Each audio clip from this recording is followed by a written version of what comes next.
Hello the Reds, it's me Kev Walsh and Craig Hannan here on Friday, May the 24th with your talking Reds, going through all things Liverpool and how excited we both are for Madrid.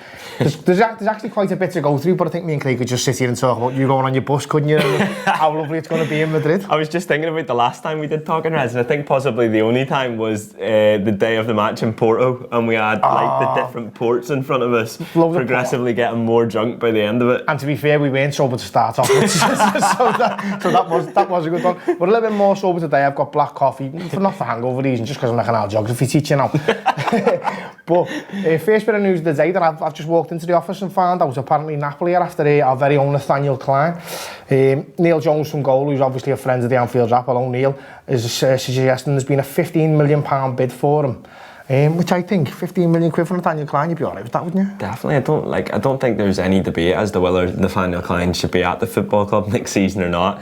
He's not going to be. So if you can get 15 million for him, I think we paid like 12 million quid he was, yeah. I'm sure we made a little bit on the loan, or at least saved on his, yeah, you'd think so, right? At the very least saved on his wages. So can you, like, it's a bit mad when you look back at the season and sort of the different things that happened through the season. Do you remember the week where Nathaniel Clyne went on loan and everyone lost their heads about it? To be fair to Nathaniel Clyne, he went on loan, didn't he? Just after he played against Man United. And he did alright. Yeah. You know what, Nathaniel Clyne for me is an underrated footballer in terms of his Liverpool career, because obviously when we first signed him, he come in, he was just a nice solid right back, but also, do you know what, he went forward, but I think that's forgotten a little bit now, and I think he was one of the, we had Glenn Johnson and he'd done a really good job for us and then went on the wane, and then Nathaniel Clyne come in and I thought he felt like the type of player you could build from, not necessarily because now we've got Trent, haven't we, and he bombs on, he's probably the best right back in the world on current form.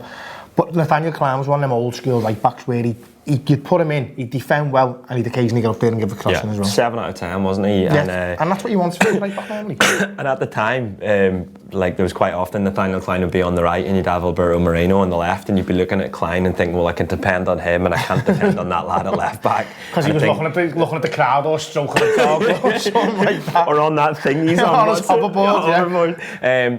And I think that, I think you're right. I think now Liverpool have progressed to this level where we're beyond Nathaniel Clyne, and I think that I'm interested to see what he does with right back next year, because obviously Trent's going to be the best right back in the world, isn't he, over the next couple of years if he isn't already.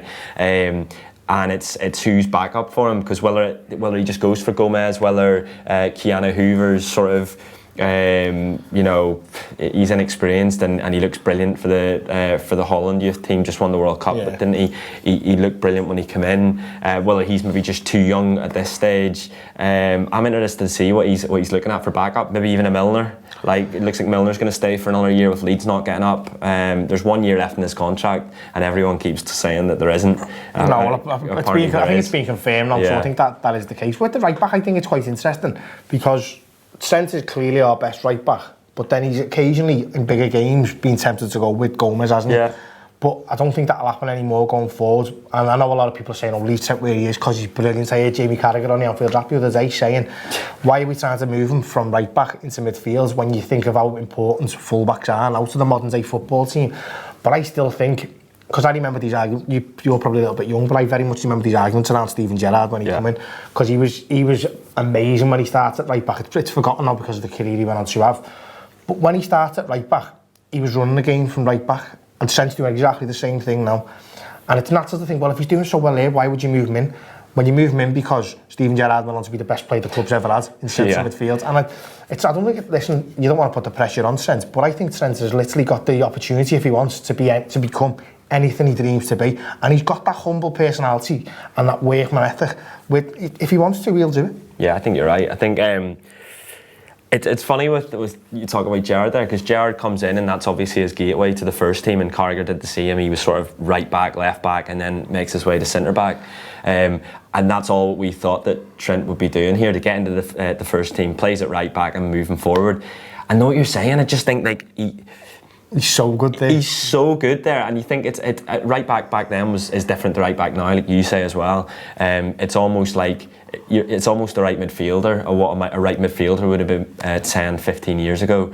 And the assists that he's getting, and obviously defensively he's come on so much in the past year. Like, you think about it's only just over a year, maybe 14 months ago, that Trent sort of announced himself on that European stage against City, and he sort of keeps Sané in his pocket. That's only 14 months ago, and he's about to play. He's played in the World Cup. He's played in so it's unbelievable the way he's progressed. And I think that he can be anything he wants to be. And you hear Carragher talking about it. You hear, Gerrard wrote about him in his book years and years ago that he was the one to watch, and now it's sort of he's flourishing. It's all come to fruition. So I love the bones of him. He might be my favourite player, and I think you're right. He can be anything he wants to be in this squad. He's right, then keep it going, lads. We all love you here at the Anfield Zap, and everyone on the club loves you as well, mate. Right, down to slightly more serious matters then. Peter Moore's apparently going to be having a little sit down with UEFA regarding obviously basically the balls up that is the ticket situation in Madrid, and I think obviously it's been covered here, there and everywhere, but just to have our little say on it, we've just had a little look what Peter Moore has gone on to say, and without wanting to sound too negative on him, I think his first line is we've been meeting with UEFA for 40 years. Well, that says to me you're not getting anything done then, mate. So maybe on this one go a little bit harder on him and see how we can get on with it. But it's good that he's come out and said we're going to speak to UEFA, that we're going to look at the ticket allocation. But I think this final with the ticket allocation of 16,000 and more so the Napoli final. Listen, I think if Arsenal had been in the Champions League already, there'd be a strong case for them to say, right, that's it. We're gonna boycott this final. So if they'd have finished in the top 4, I think you'd have seen them have more of an well, listen up, we're not going to let this fly. Mkhitaryan's played a lot of games for us this season, we're not leaving them at home. They could have boycotted it and maybe made a point, obviously, the fact that they're in the UEFA Cup. If they don't win the current UEFA Cup, probably leads a little bit more towards that. But do you see anything changing with Peter Moore having a chat with UEFA? I mean, not anytime soon. Look, it's good that club officials are wanting to sort of make a point with UEFA and talk to them about these issues. I think we're a week away from the European Cup final, so nothing's going to happen in that case before then. Forgive me for having no confidence in a governing body like UEFA, who I've been doing this for years now and don't really seem to care. I say really don't seem to care at all about fans.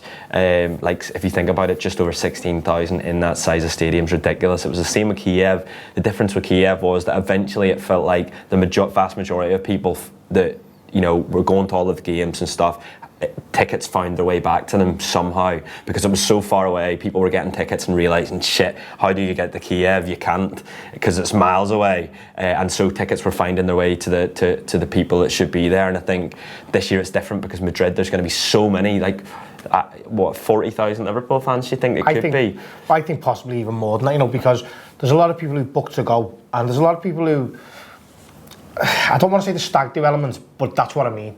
Well, Barcelona, there was a certain aspect of that with Barcelona, wasn't there? Everyone saw the stuff in the square where, it seemed to be there were quite a few people that had just gone without tickets for a piss up, and that's fine as long as you behave yourselves. And obviously the videos didn't make the whole of the Liverpool fan base was this, look at them in Barcelona, and that just wasn't the case. And so I think that could be the same with Madrid. I think the what the club are doing and what the club did in Kiev last year with the stage and Boss Night and working with us, which they're going to be doing again in Madrid, helps things, I think, because if you've got something that's going on there, it's not just a square of people getting pissed. It's a square that are there to enjoy themselves and watch this spectacle that the club are putting on. I think that's a positive. Just on that, because I think the square from all we're hearing, and I only know probably as much as everyone else out there. Obviously, the Anfield Rap are going to be involved in some things that are going on in Shevchenko Park last year was unbelievable.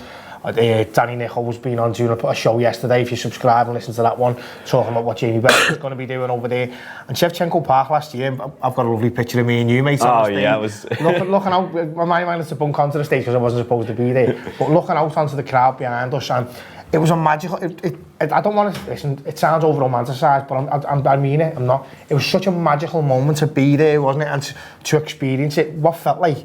It could have been a million-man march, the way you were looking out. There was people as far as the eye could see, and everybody was there for exactly the same reason. And Me and you had a little emotional moment, didn't I? I was telling you this was your time and all that, but that's what European Cup finals are about, and I'm really looking forward to this one. Yeah, and I just hope this time that the as good as that square will be, and as excited as I am about what they've got lined up, because it's going to be absolutely brilliant, and it's going to be on a bigger scale than last year. As excited as I am about that, I want the thing that we're all looking back on to be Jordan Henderson lifting number 6 in the stadium. And whether you go there and you've got tickets and you're lucky enough to be in the stadium, or whether you don't and you watch it in the bars and you're celebrating in the bars or in Madrid or in Liverpool or all around the world, I want everyone to have that one thing of, wasn't it amazing when Liverpool won number 6, rather than the minority of Liverpool fans enjoying this thing that was Shevchenko Park, which was unbelievable, and telling everyone about it. And I'm sure you're sick to death hearing about it, but hopefully this year it's all about us winning number 6. I think it will be as well. I think it will be as well. So up the Reds on that. If you subscribe to the Anfield Draft, no doubt you've been listening to some of the absolutely unbelievable content we've been putting out this last week.